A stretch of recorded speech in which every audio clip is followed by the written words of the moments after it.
Relief efforts ramp up. Hi, I'm Debbie. The world continues to respond after Melissa devastated parts of Jamaica 10 days ago. Help, however, slow to reach some communities. St. James among the parishes worst affected, especially hard to reach areas in the hills above Montego Bay.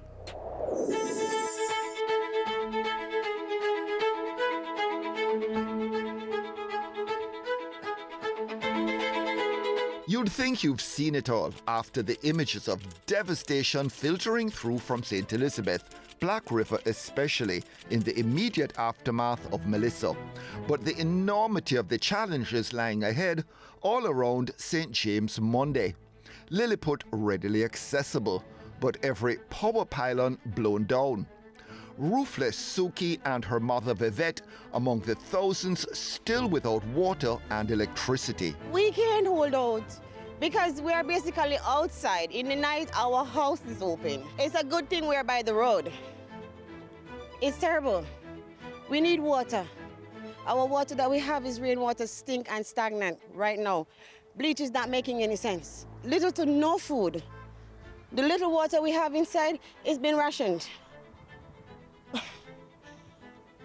It's real devastating. Our Prime Minister that we voted for, he needs to come to our aid. It's not just us, but everybody else around us. When your tin food runs out, when what you have stored runs out, what happens? We are worried about that right now because we see the fight is about to scrabble. If we have $5, we can't buy anything. The taxi to go to Montego Bay is $500 to go down there. The money can't get anything done. If you have $10, there is nothing to buy. In Montego Bay, Marcia Johnson from Hopewell in Hanover checking in with her daughter working at the Freeport. All of these places where they have the digital place, they are destroyed completely. If you go over there, so you see cars stuck up on car, overcatching all there, so oh my God. People even died in their houses and a lot of things. Mega Mart is washed out. That a new building just opened up there, so is washed out completely. I mean, another China building up there, so completely gone. There is no work. It's just the spirit of the Jamaican people now. Food prices already up and gas scarce. Just buy this bread right up the road here, so for $1,200. Generally, it's $700 for it. Meat, nobody buy any of that. Water, the big main in Great River, down by Hopewell, it's broken. We have to be depending now on springs to get water, or the rivers. And you know that pollution we are talking about right there. Mosquitoes, oh God. Anthony, you see, as it reaches 6 o'clock, mosquito want to lift you up out of your house. I mean, gas, you can't get it. You have to come out here from 5 o'clock in the morning.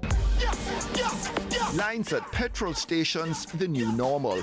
And customers not leaving without filled plastic containers. You're not a gas, I'm going to stop here, sir.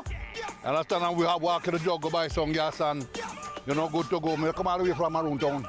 It's hard, pan we, because we have to leave we Hanover come on Mobile, St. James to get gas. So it's really rough. How much are they charging to fill up one of those? All right, one of this is for $800. And if you buy this from off the roadside, we have to pay $3,000 for one. Another daily chore in the post-Melissa era. Yesterday, I buy 1 5-gallon for my generator, 6,000. It burned out already this morning. I want to buy the next one for another 6,000 again. I buy 3 gallon on my bus, $1,300 a gallon. And I come at the pump over the sun on my bridge and go buy 1 5 gallon for me and get it for $4,000. And I send him down to go look 3 more gallon for on the bus because I'm below. I'm on half tank. And I have to go Hanover. Way up in the hills, I can't let gas go home. I left money because I don't get no money at the ATM because the line too long. I have a bad knee, so I can't come out. So somebody have to do for me running them for me.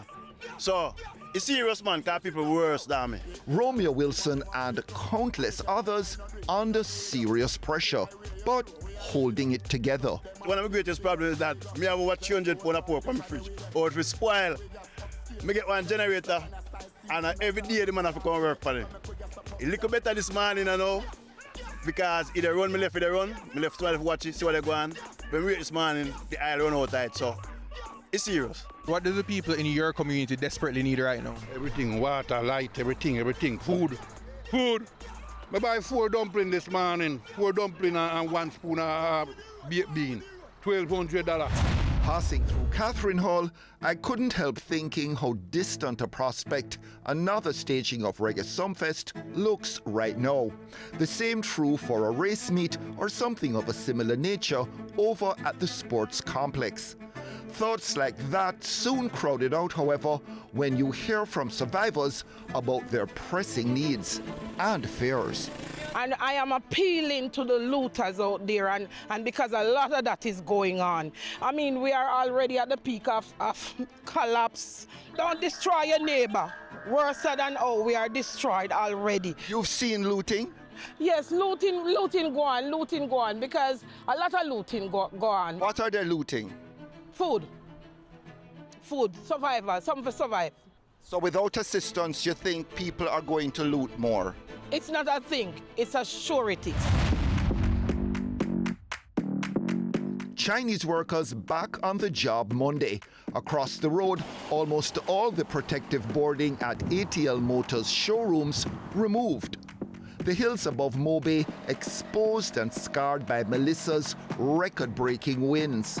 Many hilltop communities fortunate to be no longer cut off. These houses in Anchovy still virtually underwater. Just one startling sight among many.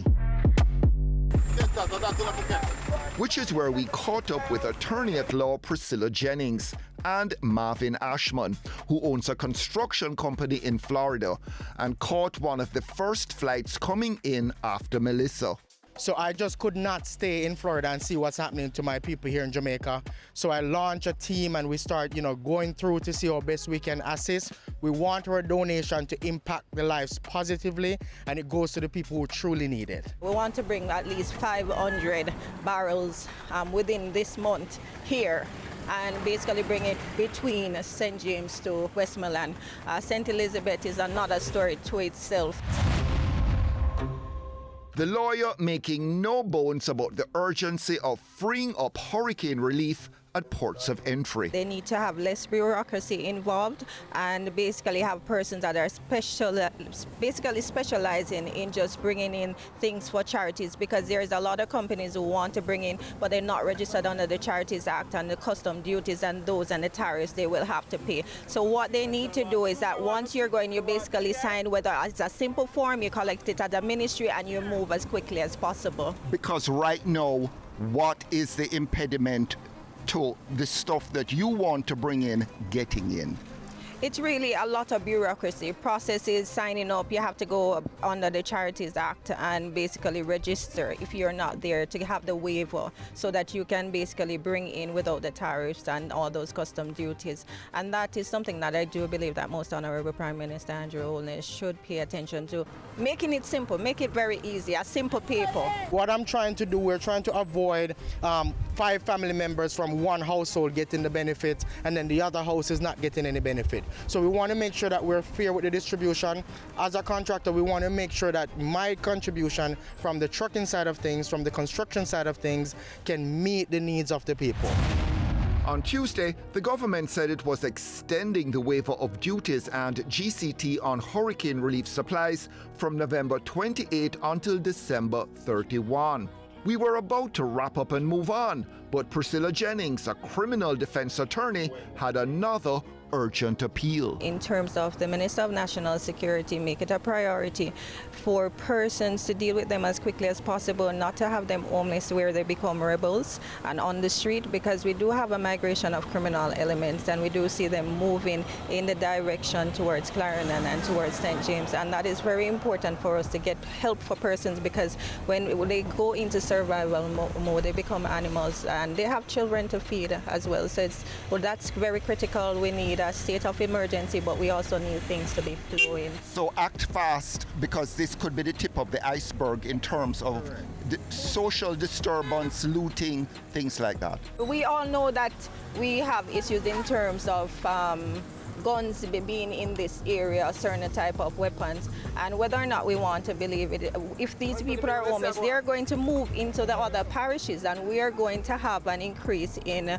robbery, house breaking, things like that. So that's something we also have to think about and control it. Further along the now tortuous road in Anchovy, chicken sizzling in the pot.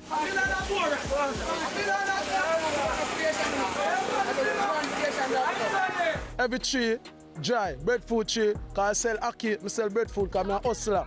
And we can't get no crop, no food, nothing. What you have, chicken? Because everybody that have the chicken on the fridge is trying to get it out for a reasonable price before it's stale on them. And when it runs out, what happens? But hopefully we can get from no more chicken, we try something else. Ricardo, Julian and others drafted by Adrian to help make the best of a really bad situation. We have a little chicken in the fridge, so I decided I was gonna jerk some chicken with some festival and then start fry some of the chicken. In no time, in about 10 minutes as it was ready, everything finished. Then people all about the community who have a lot of chicken in their fridge came to me and say, oh, we got chicken. So I decided to, in 4 days' time, to blow up. The first day, I got about 100 customers. Then the second day, 200. It keep on rising.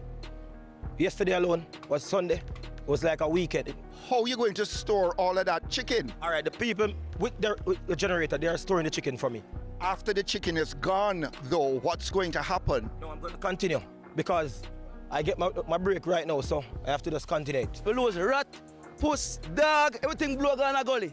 You know what? Really sorry, man, you see me? Everywhere right now, boss, flat. You know, I'm a fisherman who's with the sea, but you see, dirty sea, so I can't go on sea, but just in Ireland, see, man, want so help. What are people most concerned about up here in Anchovy? What are they scared about right now? Yeah, but right now, they don't really have no place to live. I understand most of the house them mash up. So if a man go put up in a house for 3 or 4 days, and can put up for 7 days, I understand because they want space in the house. I understand, but otherwise, they are also see them in the street. So I go on the Anthony, think proper same way, the outside, but you see me? Manners and respect, no, proper. You think people can lose it and become a little bit dangerous in circumstances like this? Of course. Right now, no people go and commit suicide right now because some people stress out right now. You have some family, some people have like 3, 4 people in the house and the house blow and gone. What they go do? What about crime? Crime, no come and go and no, because Monkey is a very violent place down there. You understand? But no, everything just cut them right. But to me, the crime go rise. I'm not lie. People are suffer. You think people are going to run out of even money to buy food at some point, Ricardo? Yes, sir. Yes, Miller. I think rough, you know.